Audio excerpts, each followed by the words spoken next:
Another thing I mentioned last week about the article, a lot of times it doesn't get translated. Like when I showed you the verse on Jesus wept, it's Ho Jesus, which is literally the Jesus, but we don't translate it the Jesus. They use the article with nouns all the time, even though we don't translate it. And I don't know if it's to help with them. I know it helps me. If you know the articles don't change. So when you know the article, when you see it, whatever case it's in, whether it's ho, to, or to, or tone, this is the masculine singular. So when you see those, you'll know it's masculine, and then you'll know which case it is right away. So it just makes it easier to see the noun and to know what part of the sentence it should go in. So again, that's a little future. Jeff will probably talk about that some next week. So there we have the three genders. As we learned last week, also, if y'all didn't fill it out on the first page, it's under noun declensions.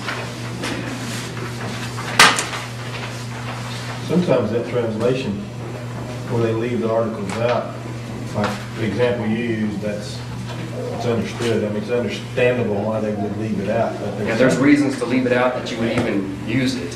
I mean, just because it's not there doesn't mean there can't be a theme there. Some of the translations, some of them where they leave out in the translation is problematic. It could be, yes. Especially if you have a specific way you want to translate it, then you can manipulate it to, in some cases, the way you want it to be. The faith versus faith. Yes, in some things. Likewise, that's with the. The Greeks have no indefinite article, so there's nothing that translates to our a or and. So usually the absence of an article would mean that it's a apostle or an apostle versus the apostle or something like that. So, or generally homologos is the word. If you just saw logos, it'd probably be a word in general. Back to the noun declensions on the first page. Stems ending in alpha or eta.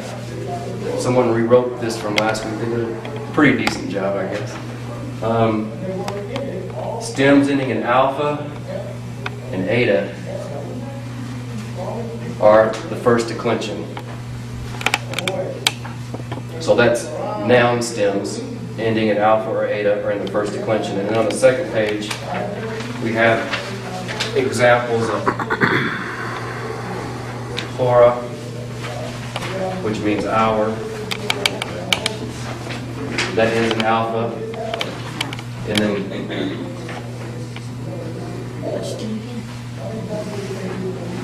graphe, which means writing or scripture, that ends in eta. So both those words are feminine and their first declension. Not all first declension nouns are feminine, but I believe the majority are. So to know it's feminine, you would memorize with graphe, whenever you memorize the vocabulary, hey, graphe, so you would know it takes feminine endings. And first declension here, where it takes feminine articles, and then it's first declension, so it takes first declension endings. And then second, or stems ending in omicron are in the second declension. So logos, which ends in omicron. You see, these are the nominative singular cases, and as you see in the first declension, basically has no ending. It just ends with the word, or with the stem. In the second declension, ending in omicron, you've got the stem logo, which ends in an omicron, but then in the nominative, we add the sigma, so that's logos. And in the second declension, that's the masculine ending. You also have second declension neuter, which on the back page we have ergon, which means work.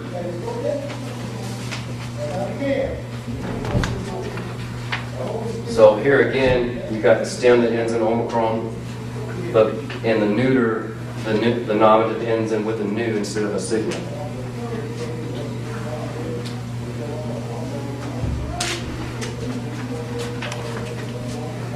So I know I'm throwing a lot at you tonight, so feel free to ask me a question anytime you've got one.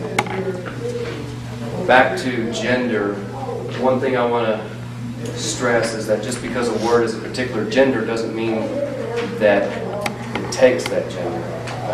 For example,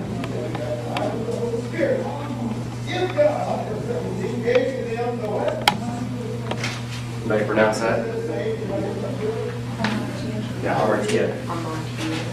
That's a feminine noun. Do you know what it means? Yes, that equals sin.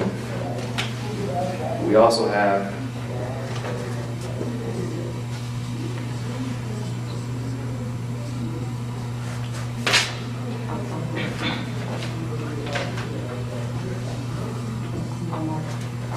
hamartilos. Hamartilos, I keep forgetting. It's got the rough breathing. This is it's an omicron ending stem, so it's second declension, and it's also masculine. This is a alpha ending, and it's first declension feminine. This is sinner. So all sin is not female, and all sinners are not males. At least I hope not. Although I'm sure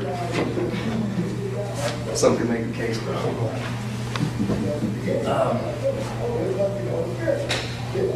So does that make sense? Just because a noun is particular gender does not mean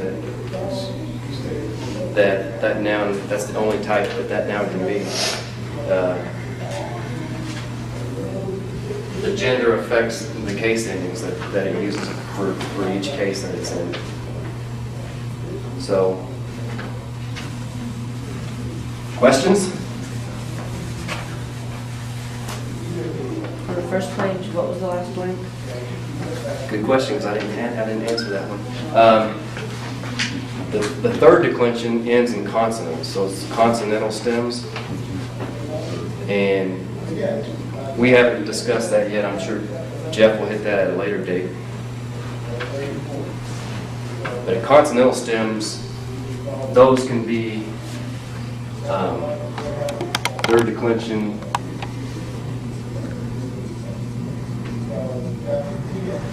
those can be masculine, feminine, or neuter.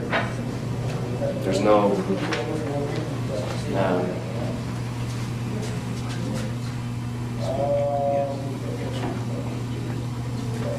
as I said, most first declension are feminine, most second declension are masculine, but third declension is across the board, all three.